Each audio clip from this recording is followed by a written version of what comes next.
Père Laurent Guimond, bonjour. Nous sommes heureux de vous recevoir. Vous êtes un prêtre du diocèse de Versailles, mais actuellement, vous n'êtes pas à Versailles, vous êtes au diocèse de Parakou, au nord du Bénin. Et quelle est votre mission au diocèse de Parakou? Alors j'ai été envoyé depuis 3 ans dans le diocèse de Parakou. J'ai été accueilli là-bas par monseigneur Pascal Nkwe. Et ce qui l'intéressait il y a 3 ans, c'était d'avoir un prêtre âgé, puisque là-bas c'est un diocèse qui a été évangélisé il y a 75 ans. Donc les prêtres sont encore tout jeunes, la plupart ont 10 ans de, de moins que moi dans le sacerdoce. Et il voulait un prêtre donc, qui donne un peu une manière de vivre sacerdotale. Ça a été l'une des raisons. L'autre raison, donc à Versailles, j'étais à Notre-Dame-des-Armées à célébrer la forme extraordinaire. Et l'évêque, monseigneur Pascal Nkwe, est très vraiment dans la ligne du cardinal Sarrat, tous les livres à l'époque du cardinal Ratzinger de Benoît XVI, et vraiment c'est ça qui l'intéressait, à avoir un prêtre dans son diocèse qui célèbre la forme extraordinaire. Et donc il m'a confié une communauté de religieuses contemplatives. Pour elles, je célèbre tous les jours la forme extraordinaire. Et puis une fois par semaine, au sanctuaire de Parakou, je célèbre pour les fidèles la forme extraordinaire. Là, je donne aussi des cours de grégorien aux sœurs. Donc voilà, en fait, l'évêque veut vraiment l'enrichissement mutuel des deux formes du rite romain. Donc il avait besoin d'un prêtre qui célèbre habituellement la forme extraordinaire. Et alors, vous êtes aussi en charge de la construction du monastère des Sœurs contemplatives dont vous êtes l'aumônier. Comment se passe cette construction? Nommé aumônier des sœurs contemplatives, et puis rapidement en arrivant, alors c'était pas forcément prévu dès le départ. Il m'avait montré le terrain, mais je n'avais pas compris que je devais, moi, vraiment prendre en charge la construction du monastère. Et c'est vrai que les premiers mois, je lui ai demandé qui était en charge, et il me dit, bah, si tu as envie, fais-le. Donc le boulot est passionnant. Donc il y a un terrain de 43 hectares et les sœurs, alors jusqu'à maintenant, étaient dans 2 maisons séparées. C'est une communauté de 10 religieuses. Elles étaient dans 2 maisons séparées au centre de Parakou. Et là, le but, c'est vraiment à 20 km au nord de Parakou, sur un terrain de 43 hectares, de leur construire le monastère. Donc depuis 3 ans, voilà, j'ai fait un peu le plan de match, j'ai fait les dessins. Alors je travaille quand même avec un entrepreneur.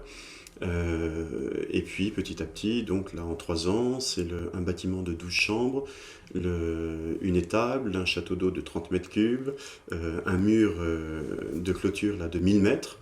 J'ai mis les panneaux solaires pour électrifier tout ça. Et normalement, les sœurs donc, vont venir en novembre s'installer à plein temps dans le monastère. Et puis la chapelle elle-même va être terminée au même moment et sera consacrée le 9 janvier 2020. Donc à Parakou, on fêtera à ce moment-là les 75 ans d'évangélisation. Les premiers missionnaires sont arrivés il y a 75 ans. Lors de ces cérémonies sera consacrée la chapelle du monastère. Et alors, des sœurs contemplatives dans un pays qui est en plein développement, est-ce que c'est vraiment l'urgence? Alors, ça a été aussi l'une des raisons pour laquelle l'évêque m'a fait venir, hein, et puis où vraiment il a ce projet de sœur contemplative. Vous voyez, avant, donc aujourd'hui il est archevêque de Parakou. Auparavant, il était évêque de Natitingou, un peu plus au nord, près du parc de la Pendjari. Et à l'époque, il avait déjà ce besoin d'avoir un ordre de contemplatifs. Et il a fait venir une fondation de Jouk, donc à Peperiakou, où ce sont des bénédictines. Et c'est vraiment la même raison. Donc là, il est devenu archevêque de Parakou, et en disant, on est petit à petit une société qui est en train de se moderniser, il y a les infrastructures s'améliorent, et ça c'est vraiment une bonne chose. Maintenant, avec tout ça, il y a aussi tous les médias, la télévision, les publicités, les choses comme ça, et petit à petit, le matérialisme arrive. Et alors, à l'époque, il m'avait présenté la chose de façon très, très directe, hein, en disant, vous les Blancs, vous êtes fait avoir, en Europe, vraiment, vous êtes complètement tombés dans le matérialisme. Nous, on n'a pas encore perdu la guerre. C'est-à-dire qu'au Bénin, et c'est un plaisir hein, d'être là-bas, tout est religieux. On parle de Dieu tout le temps. Ça veut dire que vraiment, on sait qu'on est juste de passage sur la terre et que le but, c'est le ciel. Donc dans ce contexte-là, il sait qu'il a peu de temps. que dans 15 ans, s'il ne fait rien, les églises seront vides, parce qu'une fois que le matérialisme arrive, on se débrouille tout seul, il n'y a plus besoin de Dieu. Voilà. Donc c'est mettre en place des lieux de ressourcement spirituel, où les laïcs dans la cité, qui sont engagés, viennent se ressourcer régulièrement pour avoir une vraie vie spirituelle, une vraie profondeur spirituelle, et ensuite agir dans la société, mais avec vraiment cette dimension spirituelle qui risque de disparaître si jamais on ne fait rien. Et alors le Bénin en plein essor, est-ce qu'il y a aussi un essor des vocations? Alors, vocation, et puis plus que des vocations, mais ça va avec les vocations. C'est-à-dire que en fait, c'est une première évangélisation. Au sud Bénin, à Cotonou, la capitale, 160 ans d'évangélisation. Nous, au nord, à Parakou, 75 ans d'évangélisation. Tout est neuf. Et donc, il y a une joie, il y a un dynamisme. Et encore une fois, c'est une société où tout est religieux. Et le christianisme, en arrivant, a donné une espérance à ces gens qui avaient leur religion traditionnelle, religion traditionnelle avec quelque chose quand même d'un peu tristounet, dans le sens où il y a le culte des anciens, et les anciens, on les vénère, mais finalement ils restent dans un genre de salle d'attente sans rien. Et le christianisme est arrivé en disant, attention, le Christ est arrivé, le ciel est ouvert, maintenant vous avez la vision béatifique. Et on voit, c'est vraiment ça a donné une espérance à toutes ces religions traditionnelles, et puis les gens se sont vraiment convertis et rentrés dans le christianisme, et particulièrement l'Église catholique, même s'il y a tout un tas de petites sectes protestantes qui existent. Les sectes protestantes ne sont pas forcément contre l'Église catholique, c'est un peu, là il y avait un pasteur local qui expliquait la chose, il avait vraiment une grande vénération pour l'Église catholique, mais en disant ça c'est l'Église des Blancs, et nous il faut adapter un peu. Donc c'est vrai que le pasteur était marié avec plusieurs femmes, c'est vrai que mais pour lui c'était pas contre l'Église catholique, c'était mettre au niveau de la culture africaine. Donc c'est là où finalement ces gens-là qui ont fait une adaptation, en fait ils sont vraiment pas loin de l'Église catholique, et quand on peut encore vraiment les attirer et les faire entrer dans l'Église catholique pour une pleine communion. Vous avez également un apostolat auprès des jeunes. Comment celui-ci se passe-t-il? Comment se manifeste-t-il? Alors, l'archevêque de Parakou m'a nommé aumônier diocésain de la jeunesse. Alors, il y a beaucoup de mouvements de jeunes. Toutes les paroisses ont des mouvements de jeunes très, très dynamiques. Maintenant, l'évêque m'a quand même nommé plus qu'aumônier diocésain de la jeunesse, il m'a nommé aumônier diocésain du scoutisme. Il est passé en France plusieurs fois. Une année, il était venu célébrer à Notre-Dame-des-Armées à Versailles. Il a rencontré plusieurs fois l'évêque. Et surtout, il a regardé, Versailles, c'est la ville du scoutisme. Et depuis des années, il cherche à secouer ces diocésains. Le thème de cette année qui vient de passer, c'était jeunes, lâche tes béquilles, et puis l'auto-prise en charge. C'est-à-dire, il y en a marre d'être des mendiants, de demander, il y en a marre d'attendre. C'est un moment, il faut se mettre debout, il faut entreprendre, il faut faire les choses. Alors je dirais que c'est tout le problème de l'Afrique aujourd'hui, mais lui est vraiment dans cette dynamique-là, en disant, on arrête d'attendre, on se met debout et on se prend en main. Et dans ce cadre-là, il a vu, donc en France, quelle était la plupart des jeunes qui avaient des actions, qui étaient dynamiques, qui avaient des projets, le scoutisme, et il me demande vraiment de développer ça au Nord Bénin, en disant vraiment ça, c'est ce qui va pouvoir bouger la jeunesse. Donc c'est passionnant. Les scouts existaient déjà avec une histoire un peu lourde, parce que le Bénin était communiste jusqu'en 89, c'est un mouvement un peu lourd, c'est un gros mammouth qu'on a du mal à bouger. Donc là, ça commence petit à petit, mais je sens que je vais avoir du travail, où tout est très centralisé. Par exemple, il y a les jeunes, quand ils passent leur promesse, il y a un camp promesse au niveau du diocèse, et c'est le chef de province qui délivre la promesse. C'est-à-dire tout le système de patrouille, justement le commandement, le jeune qui a l'expérience du commandement sur une petite structure n'existe pas au Bénin. Donc ça, c'est les garçons. Chez les garçons, il y avait quelques filles quand même qui faisaient du scoutisme, mais avec la culture locale, elles faisaient surtout la cuisine et servaient. Donc là, je viens de monter les guides euh, à Paracou, et là c'est beaucoup plus facile parce que tout est nouveau, et puis vraiment elles ont soif vraiment d'une formation. Donc là on met en place le système des patrouilles. Ça commence petit à petit. Elles sont 20 aujourd'hui, hein, donc c'est vraiment une création, le guidisme à Paracou.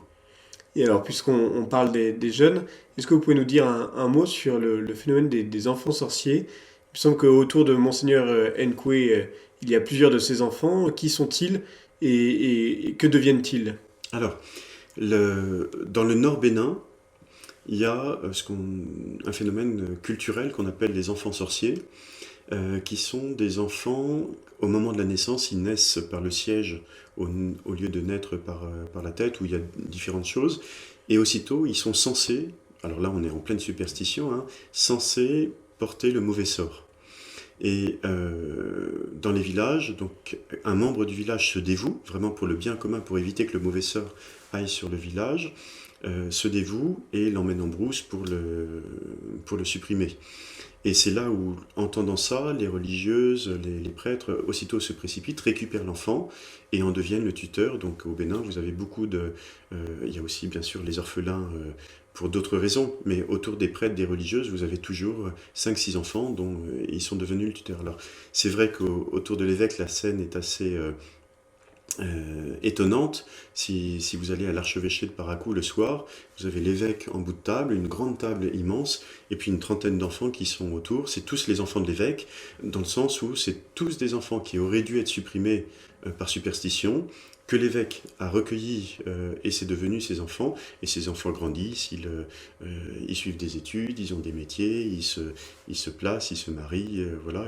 Et l'évêque fait exprès en disant, regardez, il est censé y avoir tellement d'enfants qui portent le mauvais sort.